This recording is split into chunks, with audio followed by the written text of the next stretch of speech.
آج کے سبق میں آپ مد کے بارے میں پڑھیں گے. آئیے اس کی ابتدا کرتے ہیں. بسم اللہ الرحمن الرحیم. بسم اللہ الرحمن الرحیم. عزیز طلبہ، مد کے حروف 3 ہیں، الف، واو اور یا، جو کہ آپ پہلے پڑھ چکے ہیں. مد کے معنی ہوتا ہے کھینچنا، اور اسباب مدہ یاد رکھیے 2 ہیں. ایک تو ہے حمزہ متحرک، کیا نام ہے؟ حمزہ متحرک. اور دوسرے سکون، سکون. کیا نام ہے؟ سکون. سکون. اب 2 کی وجہ سے مد پیدا ہوتا ہے، یعنی کھینچا جاتا ہے.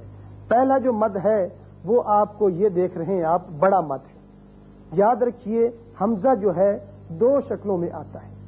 ایک حمزہ بشکل حمزہ اور دوسرے حمزہ بشکل الف، جس پر زبر زیر پیش ہو ایسا الف، وہ حمزہ کہلاتا ہے.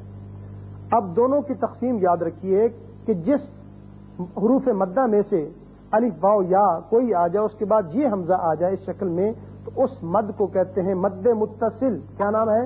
مد متصل. یعنی اس کو واجبی طور پر ہم 5 حرکات کے برابر لمبا کریں گے.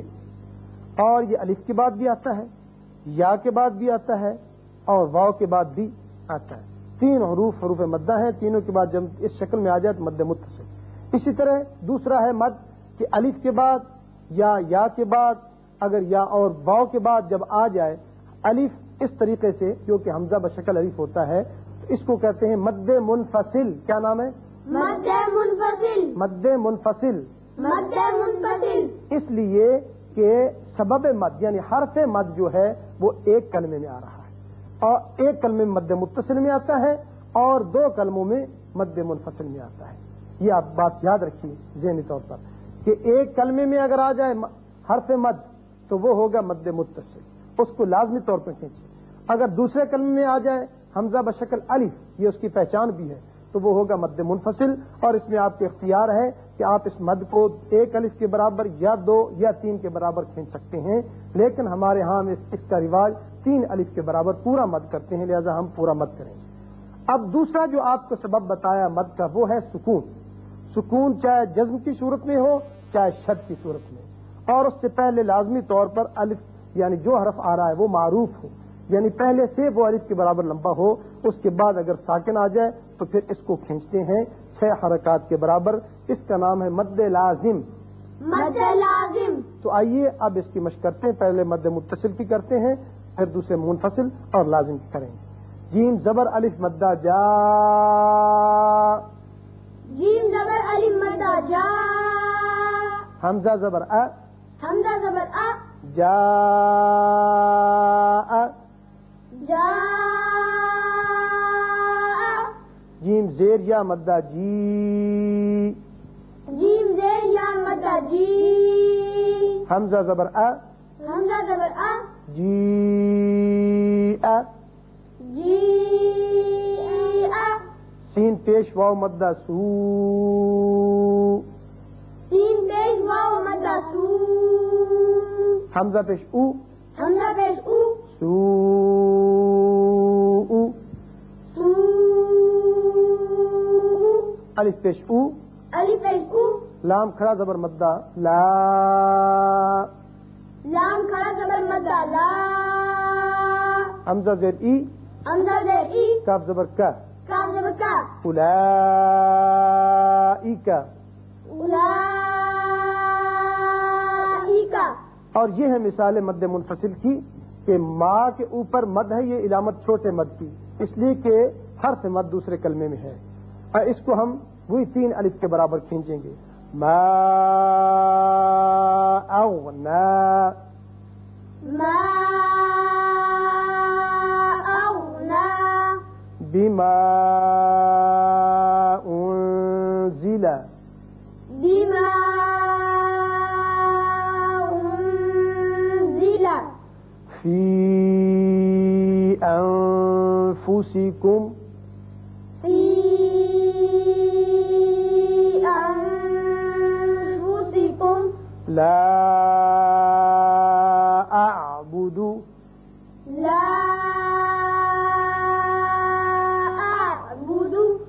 قالوا أتجعل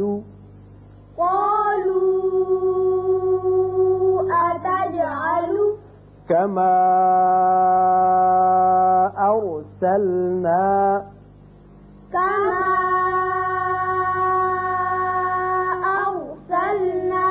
یہ تھی مثالیں مد منفصل کی. آپ نے دیکھا کہ یہاں حمزہ بشکل الف آ رہا ہے، یہ اس کی پہچان ہے، اور مد یہ چھوٹا لکھا ہوا ہوتا ہے، اس میں آپ 6 حرکات کے برابر اس کو لمبا کریں.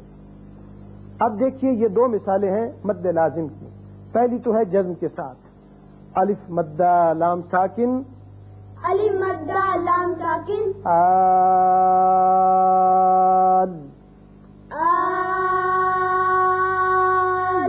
حمزہ کھڑا زبر آ، نون زبر نا، آل آن.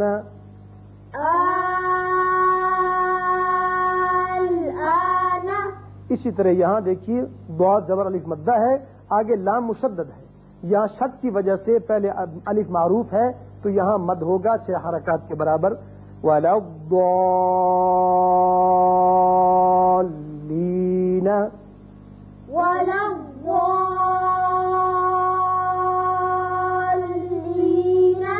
اب ایک دفعہ پھر ان مثالوں کو آپ سن لیں. جاء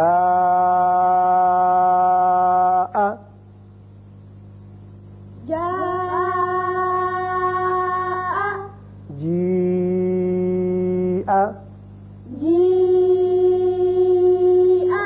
سوء.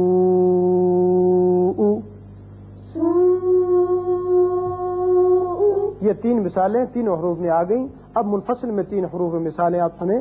ما اغنا،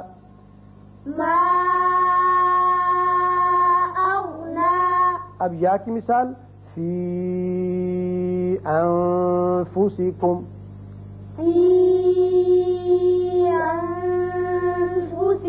اب اس کے بعد واو مدہ کی مثال قالوا اتجعل،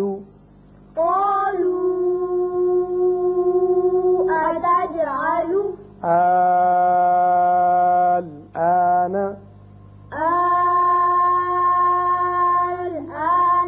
ولا الضالين.